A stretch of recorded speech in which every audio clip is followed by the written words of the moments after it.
On the day that my near-death experience occurred, I was uncharacteristically not feeling well.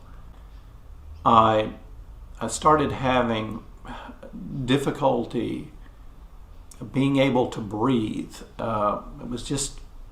It was hard. It was labored. I ended up breaking out into this cold sweat,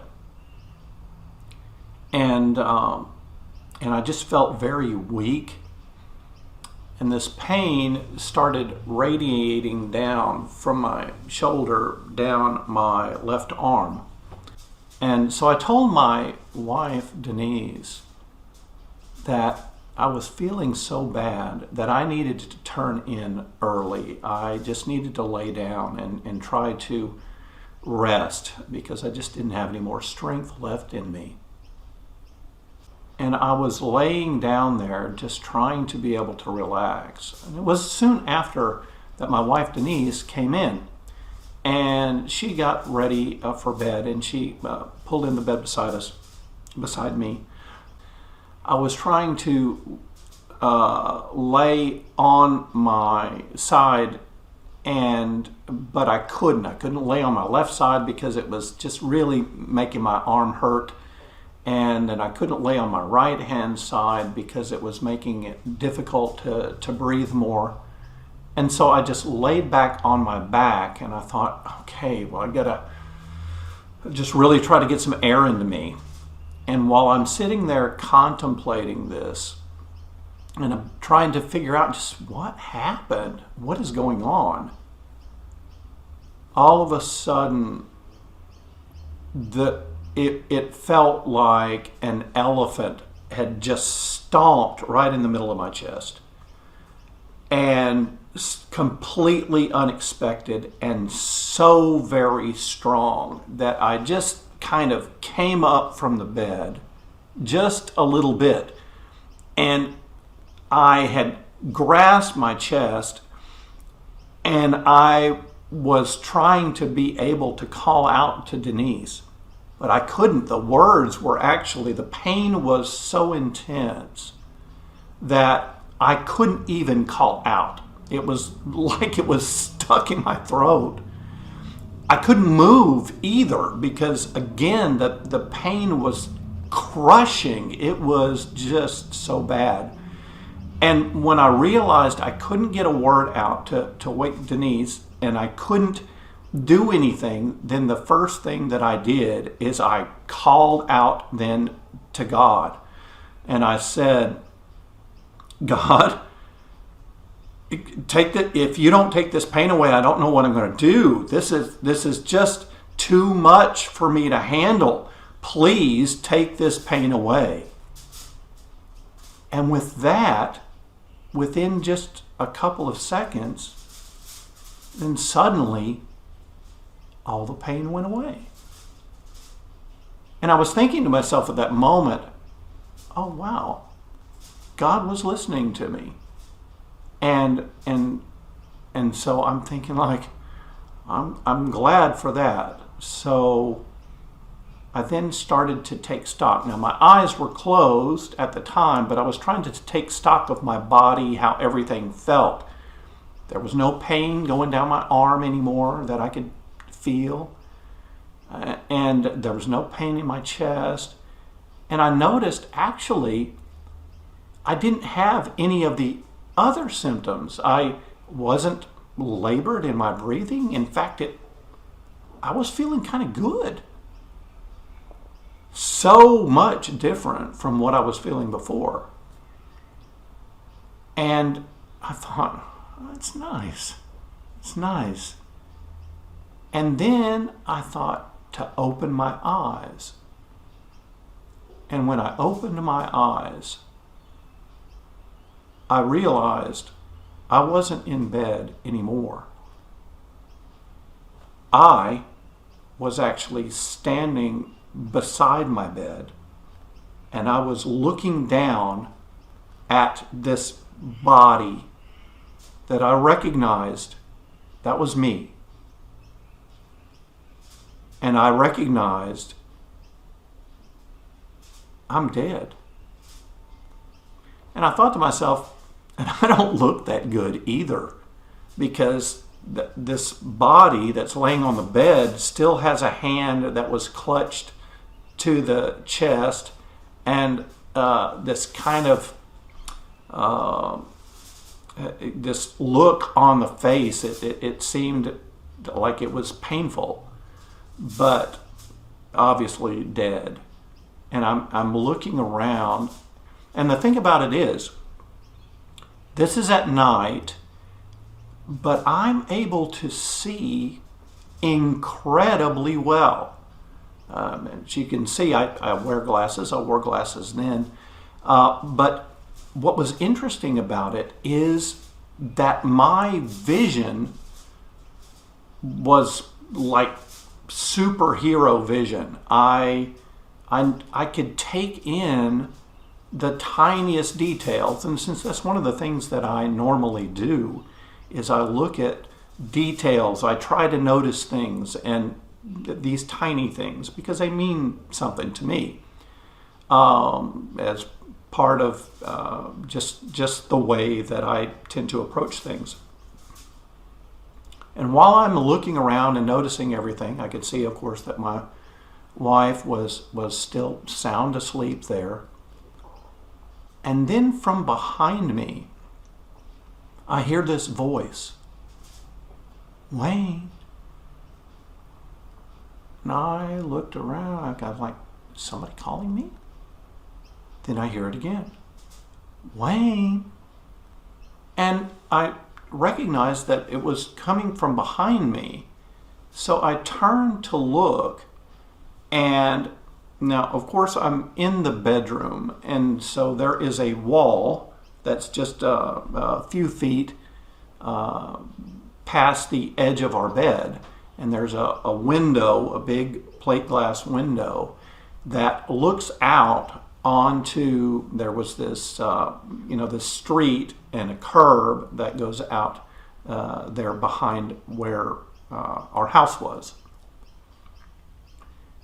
But I also noticed I could not only see through the window, I could see through the wall as well.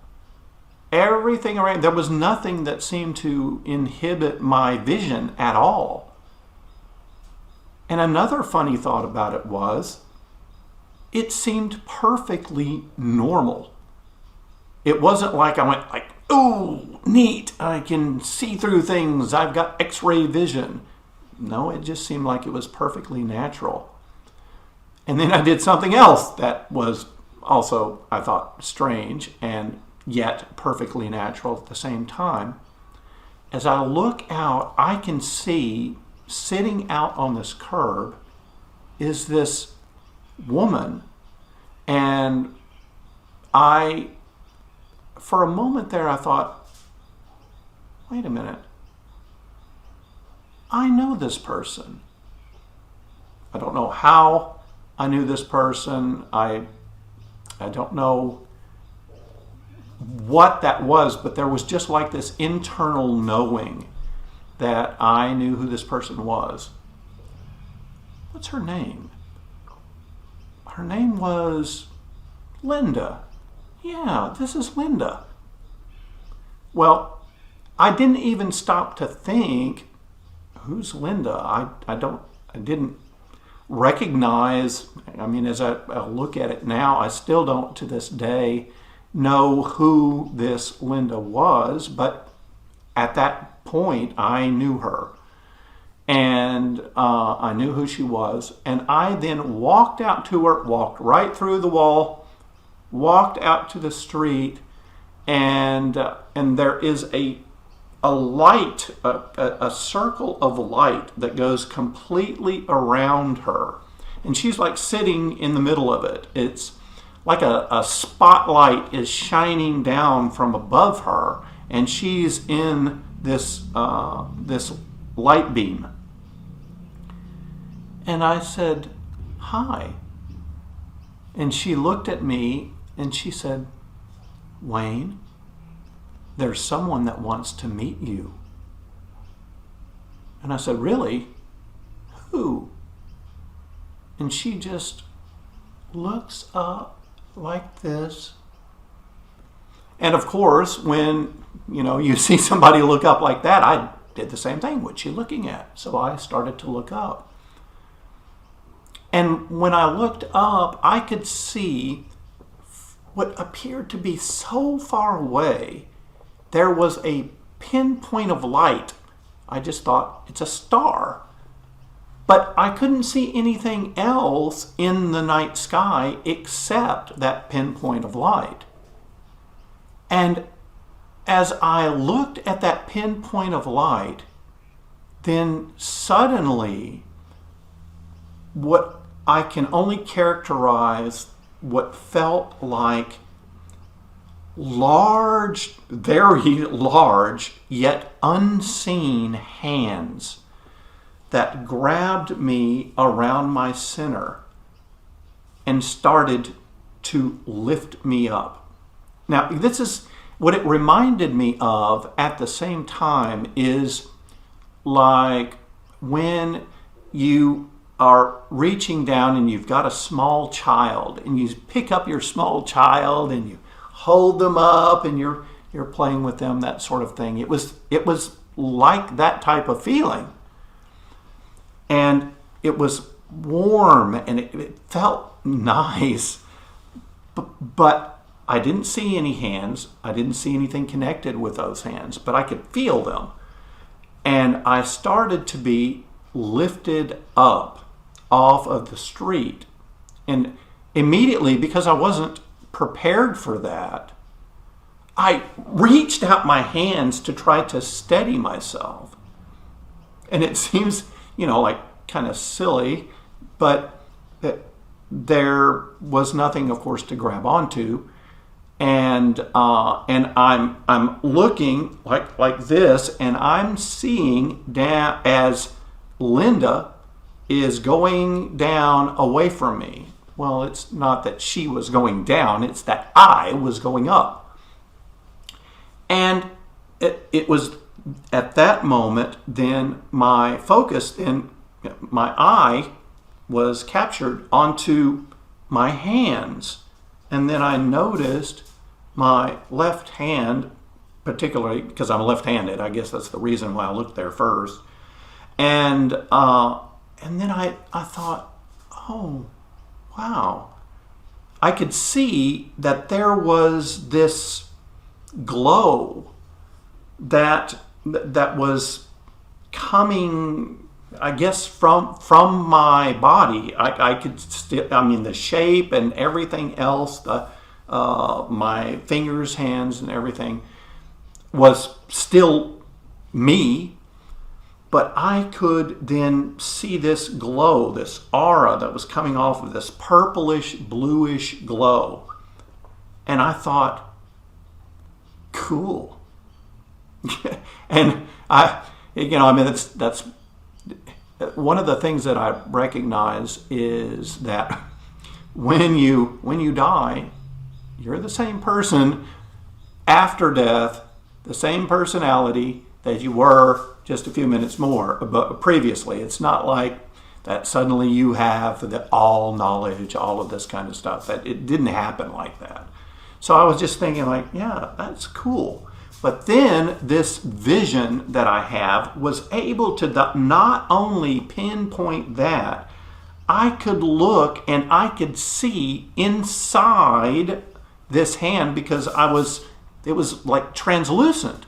It wasn't solid like we see that anymore, or opaque is what I should say. You couldn't see through it as we look at it now, but then I could recognize, yeah, you almost could. And I could see the veins and everything inside my hand. There's no blood in there. It's like light is going through there. It's all of that. It's me, only a light me, for lack of a better term. And so then I noticed that, and I'm like, wow, that is really cool. And then I looked at my feet, and I can see them. I noticed that I have some type of clothes on, But I thought that seemed strange because I had shoes on my feet. But I wouldn't have had shoes on my feet because I was in bed. So I thought, that seems kind of strange too. Didn't know why that was. But it was just an observation that I made. Now, all of this, I want to tell you this too, because all of these observations, all of these things that I noticed, things that I thought, are happening in almost split seconds, parts of seconds. It's happening so fast. And of course, as I'm telling you this, it sounds like some kind of linear type of thing. This happened, this happened, this happened. But it's really all kind of happening almost simultaneously. But it's the recognition of all of these different pieces and parts that are happening together. And I'm able to separate them in my mind. I'm able to do that. I can focus on something, get all the information from that, focus on something else, get all that information from that.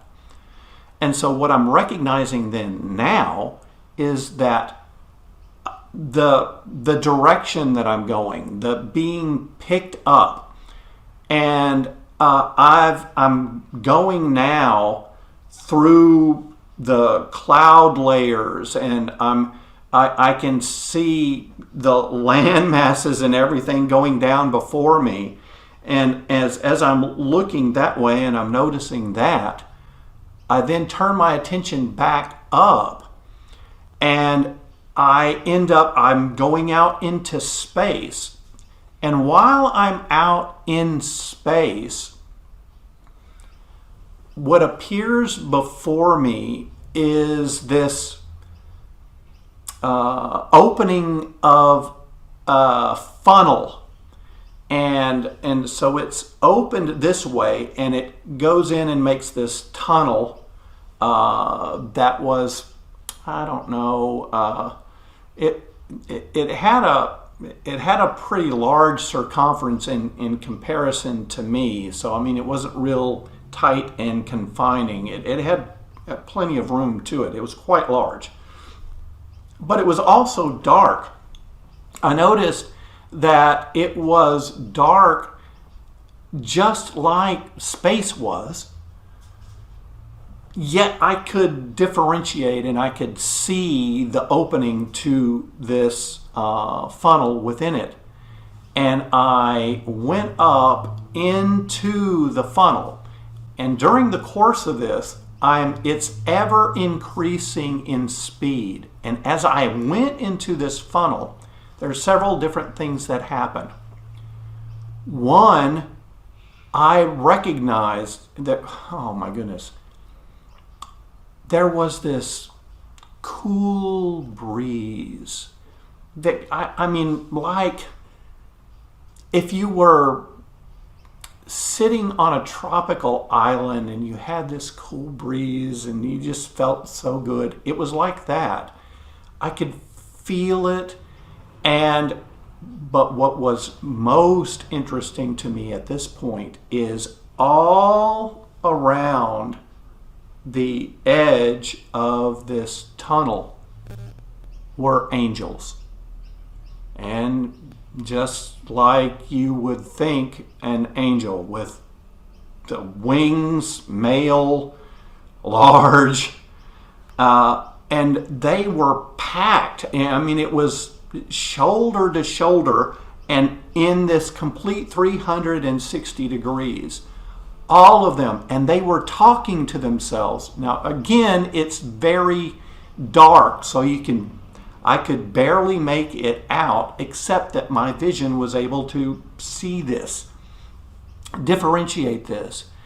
And they were all just chatting amongst themselves. There was this kind of excitement, and like they were a welcoming procession. I'm going through this tunnel and they're all around me and they're excited for me to be coming in. And I was trying to think, how, what did it remind me of? What kind of feelings and thoughts was I having there? Well, it was like a military procession, because as angels, that's what I got, is they were like military men. So in a military wedding, you've got the bride and groom when they go through this procession of officers that are lined on both sides, and then they hold up swords and they're crossed up over the top, and the bride and the groom walk underneath that. So that would be effectively like a tunnel, and they walk through that little tunnel that the officers have made. And it's a very exciting it's just a wonderful time for the couple, and the honor, of course, that they are experiencing from that particular procession. That's what this felt like. It felt like a procession. It felt like I was being welcomed, and they were excited to see me. Not only that they were excited for me, that they are there, that they are able to be a part of this. It was just, I was like awed by it. I think like, they're excited for me. At the same time, so what is happening is I'm starting to speed up. And so this speed by this time is starting to get so fast that I recognize I'm actually going faster than the speed of light. But then the human mind in me says, wait a minute, you're not supposed to be able to do that. And so at that point, I started to become uncomfortable with that level of speed. And as soon as that discomfort, as I began to feel this discomfort, I began to slow down just a little bit, just to where I was comfortable enough with it. And then I thought, oh, that's better. And so I'm looking then again through this tunnel, and the light, that pinpoint of light that's at the other end, I can see that it opens out just like in that funnel shape that I had coming in. And I could tell that where this light was in a completely different realm. I recognized that there was like this type of barrier or separation or just an obvious difference, that you're going from one particular type of space to a completely different type of space. And at the same time, stars and everything that I can see outside the tunnel, just like you were you could see on a Star Trek episode where the lights are streaking by at just enormous speed because they're going faster than the speed of light. And but I'm turning my attention more and more towards this light, and it's beginning to grow in my field of vision because I'm getting closer and closer to the end. And then it's still looking like a star to me.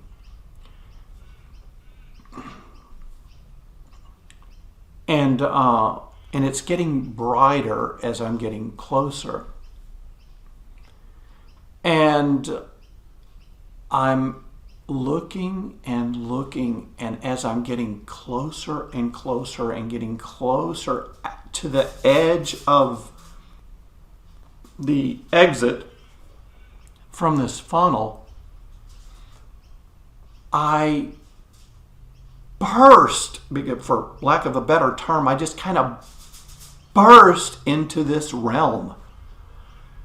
And I'm looking back, and I can see, the funnel.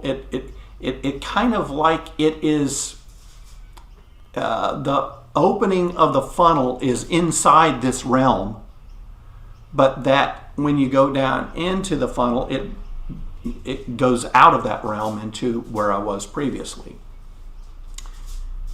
And as I burst out, it's in this realm of light. But it's different from this light that I'm seeing in front of me. You could see that there's a difference. The light all around, and yet this star, it's tens of thousands of times brighter than our sun. But it was beautiful, and I could look without it. I didn't feel that it affected my vision at all. I was able to look at it without it hurting my eyes. And in fact, it was beautiful. Just beautiful. There was a purity to it.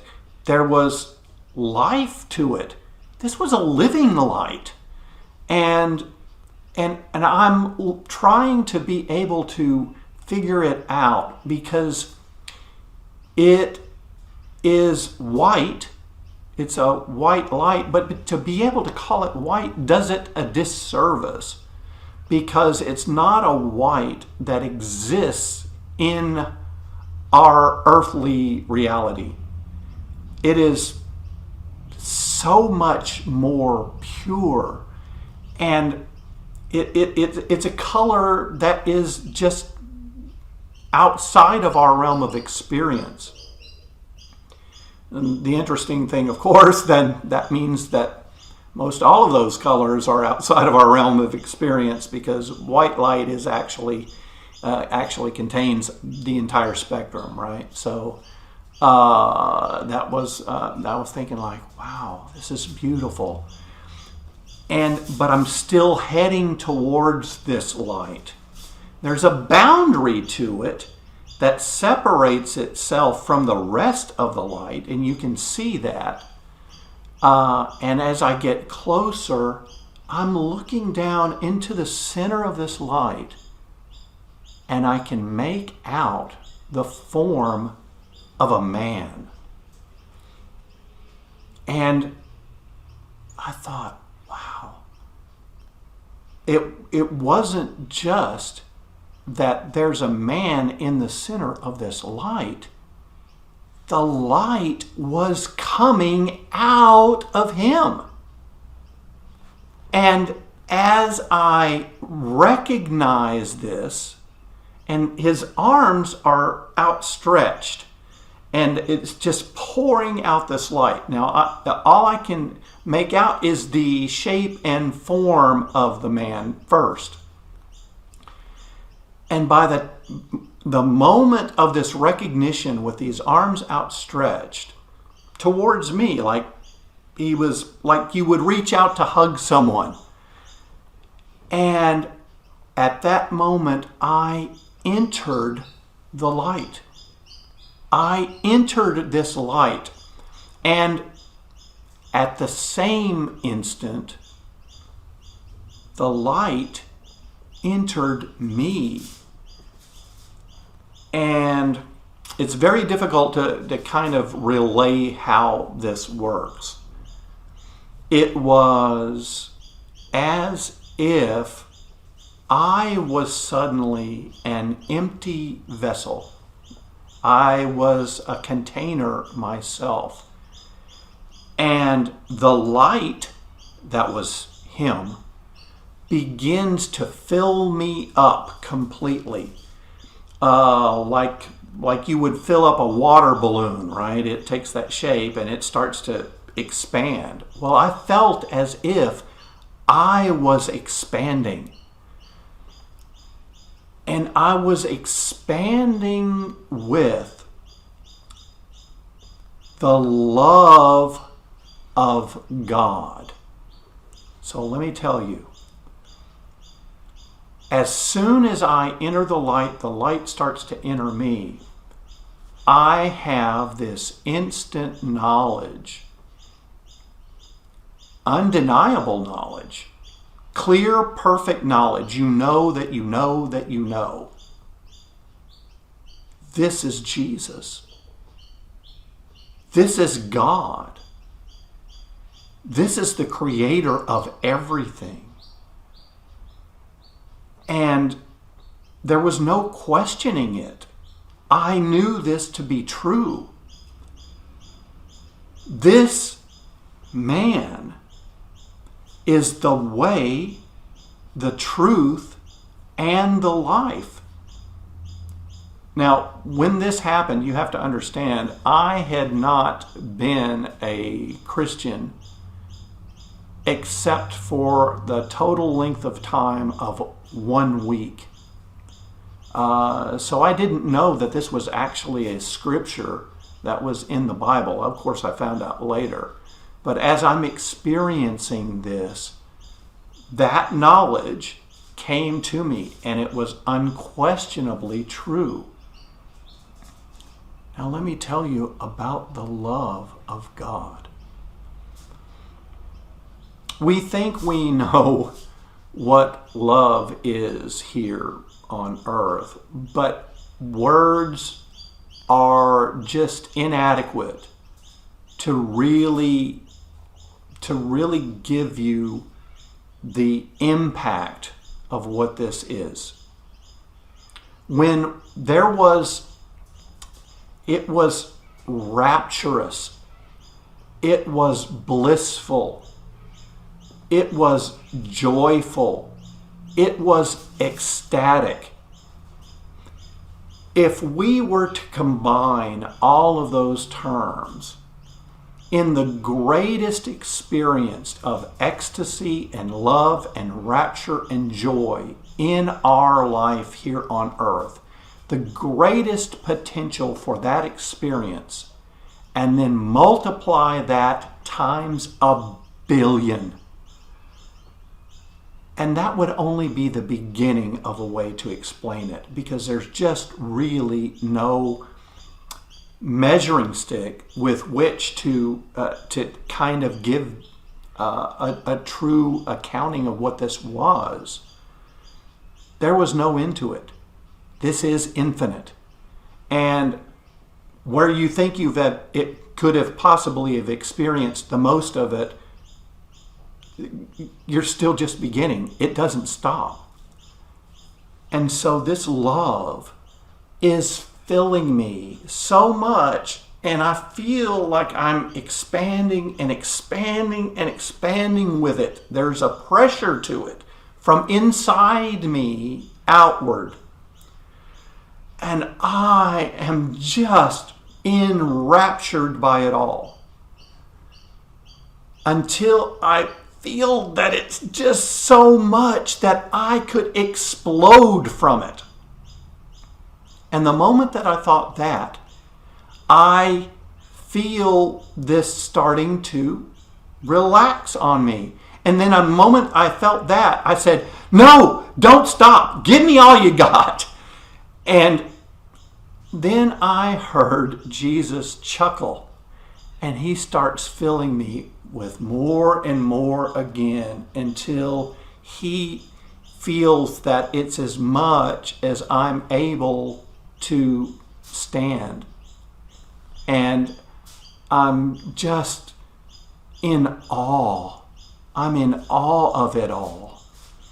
And I'm thinking, all of this about you is true. But there's so much more. And I started asking questions. Just like a little kid, when they start asking, Dad, why is the sky blue? Those types of things. I am asking all of this. Well, what about this? What about that? What about this?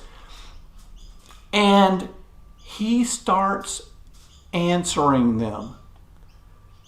And well, but let me tell you about this answer. The answer comes instantaneous, but the answer is like a complete volume. If you could imagine that, when we ask a question, we get a linear response, and then we can think of other things, other questions that might be related to it that might come to mind.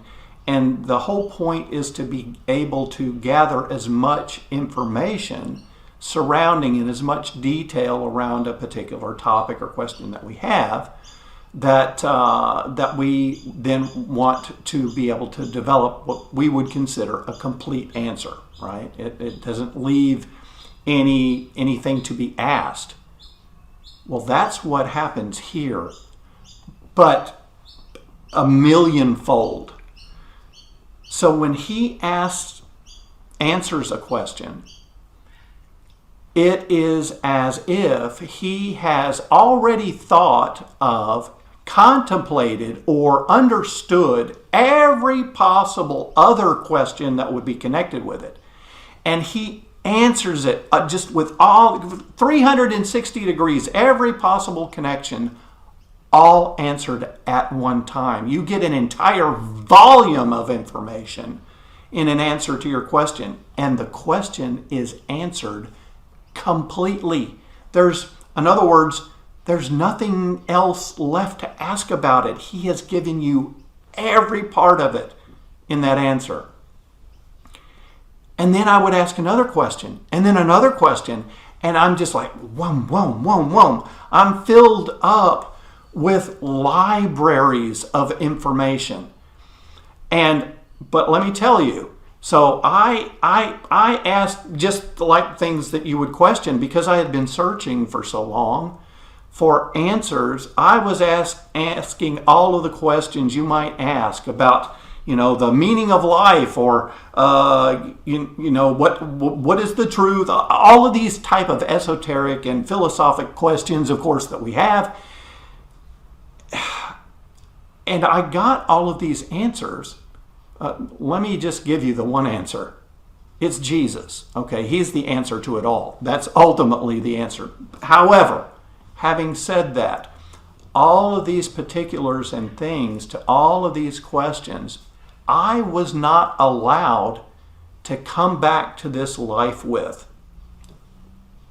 Why? I didn't know at the time, but there was one thing that for me was the premier, the penultimate type of thing. It's when we were discussing that everything about him is true. That means everything about him written is true. His word, the Bible, is true. And so it's not a question of whether what's written is true or not. It's our lack of understanding of its level of truth connected with it is what the issue is. And so I had said, then everything about the cross is also true. And in that moment, I was taken into that moment where he was actually on the cross. I was there. I was like in a 360 degree diorama of this experience, this time in his life where he was actually being crucified on the cross. And I'm standing there before him seeing this. I'm just stunned in disbelief. You're going to have to forgive me because this part is always the toughest part for me. Because while I'm standing there, I'm actually being able to experience his thoughts at that moment. And the one thing that just brought me to my knees is that I knew from him that if I was the only person in all of creation that ever would have said yes to him, he would have gone to that cross just for me. Just for me. My goodness. Just for me. And I thought, I knew about me. And if I was me, I don't know if I would have been willing to do anything even close to that. But then I also recognize this other truth, is that he would do that for every other person as well. For you, everyone. He went to that cross just to be able to have a personal and intimate relationship with you and me. Wow.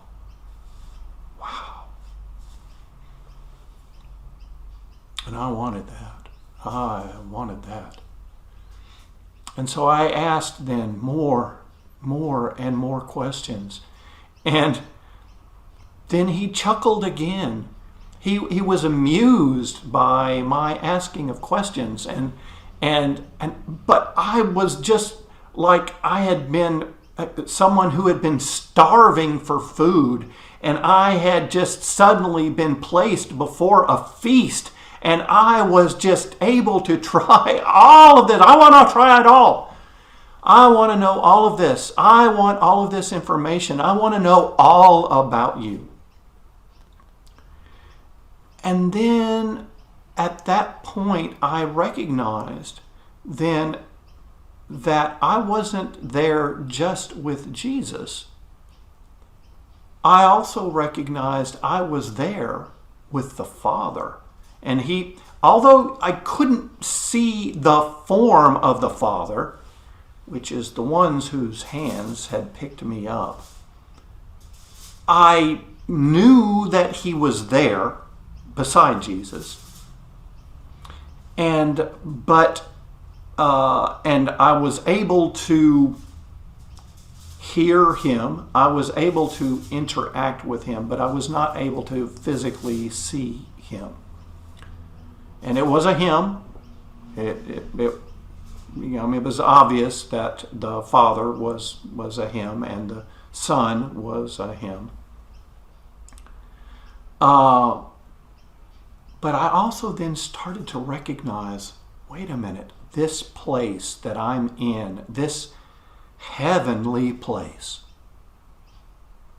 it felt like home.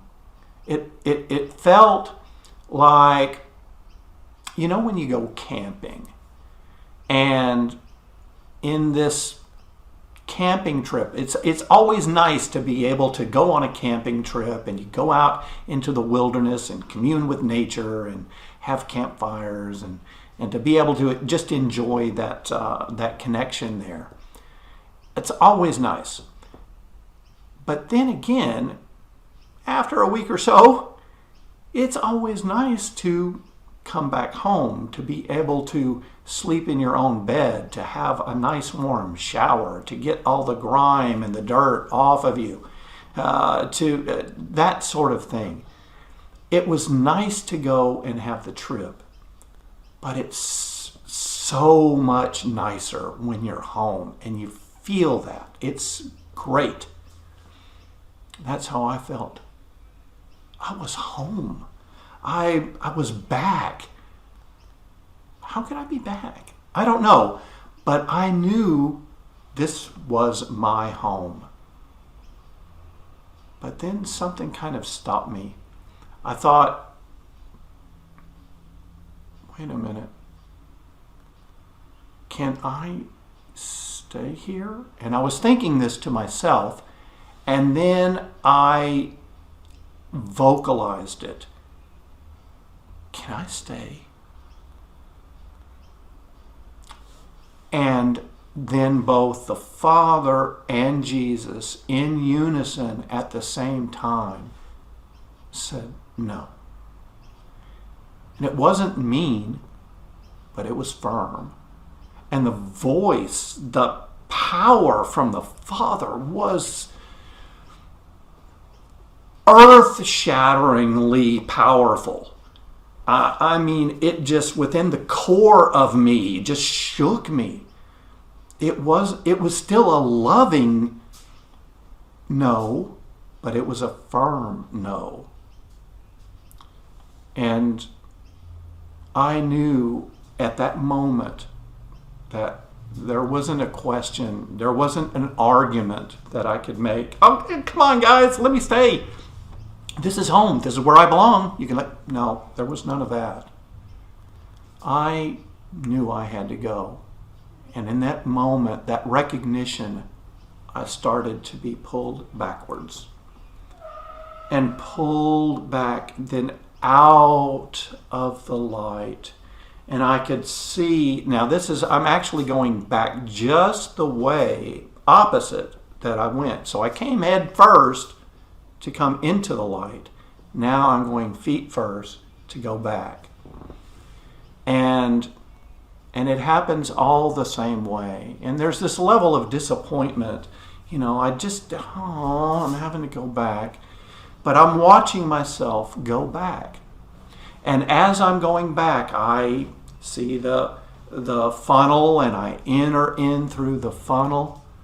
And all of the angels, they're still all there, still surrounding the whole thing, and they're still just waiting there, talking amongst themselves, and you can hear the rustle of their wings and their chatter as they speak to each other. And with speed, I'm going back through. And as I come out of the end of the funnel, on the other end, I'm in space. And I'm going past planets and everything else. And so then our solar system, and I see this beautiful blue marble out in space. I'd always wanted to have that kind of view, but this was beyond anything that you could, just to see this with these spiritual eyes that I have, and the beauty of the earth hanging out in space. It was just, I'll never forget that. I'll never forget that. And as I'm going and I'm traveling back towards it, everything else happening just like it was in reverse. I go through the cloud layers, and I get through this one, and I can see the whole landmass of North America, and I can then see as we're going towards the area that's Texas, and I'm going down and down and down into there as I'm getting closer, and all the way to where we are in Texas, and I can see Linda. She's still there on the curb. She's still looking up, and she's watching me as I'm coming in. Well, this time I don't come down beside her. I'm coming down actually then through the roof of the house. And just like everything else, remember that I can see everything. There's such a level of detail. So I see the shingles. I can see the grain on the shingles as I go through. I can see the rafters and all of the lumber and everything that that holds everything up. I can see the insulation, of course, that's in the attic space. And as I go through the ceiling, I can see in the old house, we used to have this acoustic ceiling treatment called popcorn. I remember, because I was at eye level with it. Even though I'm going so fast, I still have that picture perfect memory of that. And then looking down, and then I see my body still there on the bed, and I still see Denise. And like I said, I'm coming feet first.